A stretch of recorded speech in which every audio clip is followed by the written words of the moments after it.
18 सबक मेरा ख़ानदान और घर। सबसे पहले तो मैं आपको ये बता दूं कि ख़ानदान कहते किसे हैं। किसी भी घर के रहने वाले चंद लोगों को ख़ानदान कहते हैं। ख़ानदान को घराना, कुंबा या कबीला भी कहते हैं। यानी कि ख़ानदान वालिदैन और उनके बच्चे ख़ानदान में शामिल होते हैं। आपने अक्सर सुना होगा शादी या दीगर तकारीब जो भी है तो दावत नामे आते हैं तो क्या लिखा होता है उस पर, मैं अहल वयाल विद फैमिली, यानी कि ख़ानदान में वालिदैन और उनके बच्चे शामिल होते हैं। चलिए देखते हैं कि ख़ानदान से हमें क्या फ़ायदा है और हमें ख़ानदान की क्यों ज़रूरत है।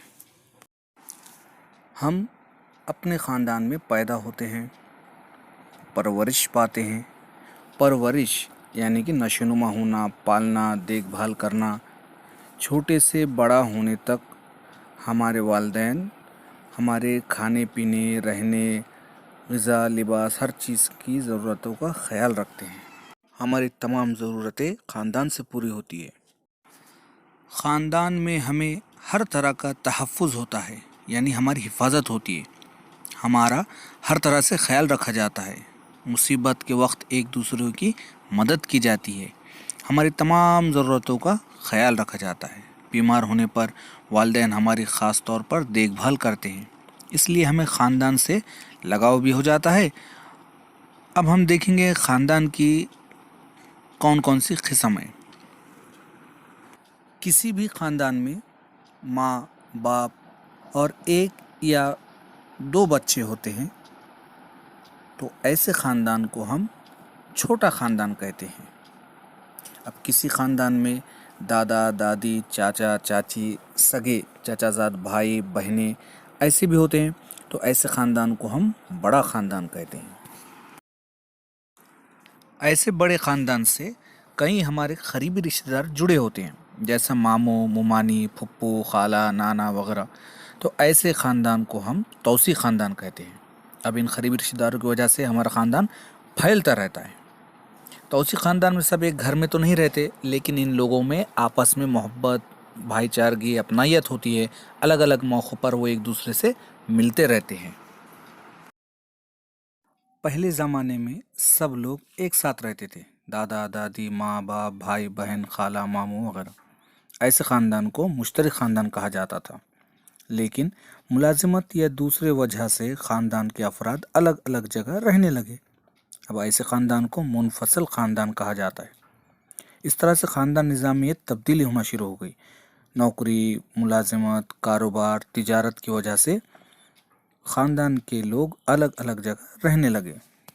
ख़ानदान में हमारी जिम्मेदारियाँ, खाना पकाना, साफ़ सफाई, पानी वगैरह घर में रोज़ाना किए जाने वाले काम है।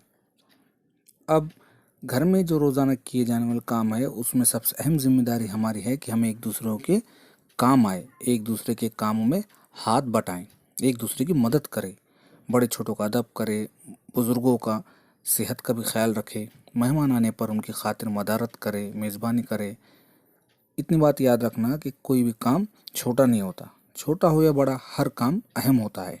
हम सब मिलजुल कर काम करें, किसी एक पर बोझ न डालें। इत्तेहाद, इत्तेफाक, खुलूस, अखलाक की मिसाल बने, यही हमारी अहम जिम्मेदारी है।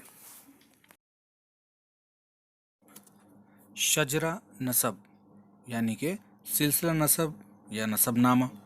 जिस तरह दरख्त फलता फूलता है, इसी तरह ख़ानदान भी वसी होते रहता है। हमारे ख़ानदान का सिलसिला किस तरह बढ़ता गया ये हमें शजरा नसब से पता चलता है। शजरा नसब को समझने के लिए तीसरी जमात की तालिबा रेहाना का हम शजरा नसब देखेंगे। रेहाना के दादा दादी को 3 बच्चे हैं। एक रेहाना के चाचा, दूसरे रेहाना के अब्बू और तीसरे रेहाना की फुप्पू। अब रेहाना के वालिद को 2 बच्चे, सलीम और रेहाना, और रेहाना के चाचा को 2 बच्चे, सानिया और साहिल। गुज़रते ज़माने के साथ ख़ानदान की कई नस्लें पैदा हो जाती हैं। इस तरह नस्लों से ख़ानदानी नसबनामा बनता है। अपने वालिदैन की मदद से आप भी अपने ख़ानदान का शजरा तैयार कर सकते हैं। जिस तरह कि यहाँ पर हमारे ख़ानदान का शजरा तैयार है। देखिए, हमारे दादा का नाम मोहम्मद यूसुफ साहब, शेख गालिब साहब उनके बेटे शेख यूसुफ साहब, लाल मोहम्मद साहब, शेख इमाम साहब। लाल मोहम्मद साहब के 3 बच्चे, शेख दाऊद, शेख मुनव्वर साहब, शेख मीरा साहब। शेख इमाम साहब के भी 2 बच्चे, शेख हुसैन और शेख मखदूम साहब। अब लाल मोहम्मद साहब के 3 बच्चों में से शेख मुनव्वर साहब जो है, उनके बच्चों में है रियासत भी मोहम्मद यूसुफ साहब। मोहम्मद यूसुफ साहब ये हमारे दादा का नाम है।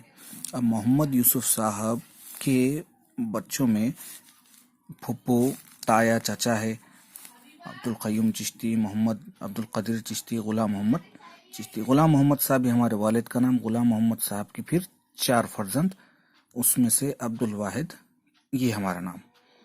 तो किस तरह से बना है? अब्दुल वाहिद, उनके वालिद गुलाम मोहम्मद साहब, उनके वालिद मोहम्मद यूसुफ साहब और उनके वालिद शेख मुनव्वर साहब, उनके वालिद लाल मोहम्मद साहब, उनके वालिद शेख यूसुफ साहब और उनके वालिद शेख गालिब साहब। यानी कि हमारे जो भी खानदानी शजरा है उसमें जो है तो अपने वालिदैन को पूछकर हम जितना भी याद है वहाँ तक जो है तो शजरा बना सकते हैं। अपना घर अगर साफ सुथरा और सलीके से रखा हो तो हमें खुशी होती है। घर में हर तरफ अगर सामान बिखरा पड़ा हो तो किसी को ज़रूरत की कोई चीज़ वक्त पर नहीं मिलती। घर को साफ सुथरा रखना ख़ानदान के सभी लोगों की जिम्मेदारी है। और हाँ, घर का कचरा यहाँ वहाँ ना फेंकें, उसे कचरे की ख़ास टोकरी ही में डालें। कचरा घर के बाहर तो बिल्कुल भी ना फेंकें, इससे माहौल को साफ रखने में मदद मिलेगी। घर का गीला और खुश्क कचरा अलग अलग टोकरियों में डालना चाहिए, क्योंकि गीले कचरे से यानी कच्चे कचरे से खाद तैयार की जा सकती है और सूखे कचरे से कागज़, शीशा, टिन अलग किए जा सकते हैं और इनका दोबारा इस्तेमाल भी किया जा सकता है। प्यारे बच्चों, शायद आपको मालूम ना हो, mobile, CD, DVD, pen drive, इसी तरह कंप्यूटर वगैरह के इलेक्ट्रॉनिक अशिया का इस्तेमाल बड़े पैमाने पर होने लगा है, यानी बहुत ज़्यादा होने लगा है। ये चीज़ें ख़राब हो जाए तो हमेशा के लिए बेकार हो जाती है।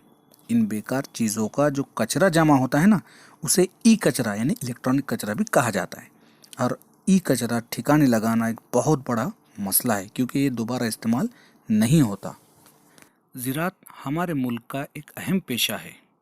हमारे अक्सर त्यौहार ज़राअत और माहौल से ताल्लुक़ रखते हैं। जैसा होली मौसम बहार के इस्तकबाल का त्यौहार है। पंजाब में फसलों की कटाई के मौके पर बैसाखी का त्यौहार मनाया जाता है। महाराष्ट्र में बुआई के बाद बैलों का पोला मनाया जाता है। तो तमिलनाडु में पोंगल और केरला में ओनम के त्यौहार फसल की कटाई के मौके पर मनाए जाते हैं। दशहरा, दिवाली, गुड़ी पाड़वा ये त्यौहार खेतों की फसल हाथ आने के बाद मनाए जाते हैं। ईद उल फित्र, ईद उल जुहा, क्रिसमस, बुद्ध पूर्णिमा अहम त्यौहार हैं। त्यौहार कोई भी हो, सभी भारतीय इसमें खुशी खुशी हिस्सा लेते हैं, एक दूसरे को मुबारकबाद पेश करते हैं।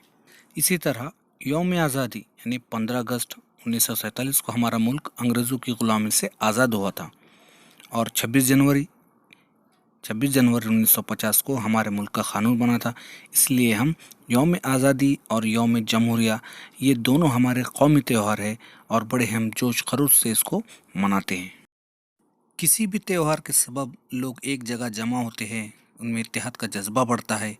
बरादरान वतन के बाद त्यौहारों में नाच गाना, रंगोली, खेल और मुकाबले होते हैं। इन सब से हमें खुशी हासिल होती है।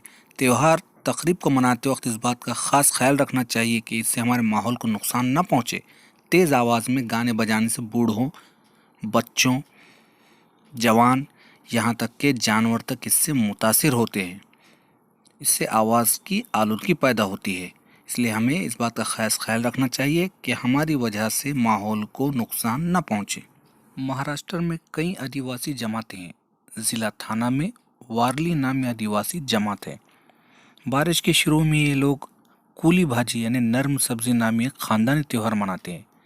कूली जंगली नबातात की किस्म है जिसे सब्ज़ी के तौर पर इस्तेमाल किया जाता है। बारिश शुरू होने के बाद ये नबातात उगती है। ख़ानदानों के लोग आसपास के इलाक़ों से ताज़ा नर्म कूली जमा करके लाते हैं। सब्ज़ी पकाकर ख़ानदान के सब लोग मिलकर खाते हैं। मकर संक्रांति سردیوں میں منایا جاتا ہے؟ کیا آپ کو پتہ ہے کہ اس دن دوست اور رشتہ دار ایک دوسرے کو تل گڑ دیتے ہیں؟